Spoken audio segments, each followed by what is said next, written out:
შობა ტრადიციული საშობაო ღვეზელის გარეშე წარმოუდგენელია. ეს რეცეპტი კი ჩემმა ძველმა გამომწერებმა უკვე იცით, ახლებმა კი შეინახეთ და დავიწყოთ მომზადება. ქულს უნდა გადავურიოთ შაქარი, მარილი, საფუარი და დავამატოთ ცივი კარაქი. ქულთან ერთად ოლდენბურგერის ნაღების კარაქი კარგად ავაფხვიერე, შემდეგ კი დავამატე კვერცხი, ბოლოს ვამატებთ მინერალურ წყალს და ვიწყებთ ცომის მოზოლას.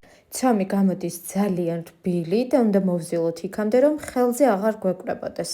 შევინახოთ მაცივარში ასაფუებლად ან ოთახის ტემპერატურაზე. მაცივარში კიდევ უფრო საოცრად კარგი ცომი გამოდის, შემდეგ გავყოთ სასურველ რაოდენობად და მივცეთ ისეთი ფორმა, როგორც კადრში ხედავთ. ჩავდოთ ყველი, დავალაგოთ გაჭრილი მოხარშული კვერცხი, გადავახვიოთ და მივცეთ აი ასეთი ფორმა. ნახევარმთვარის. ავუსვათ ზემოდან კვერცხის გული და არაჟნის მასა და გამოვაცხოთ წინასწარ გახურებულ ღუმელში. გემრიელად მივთვით.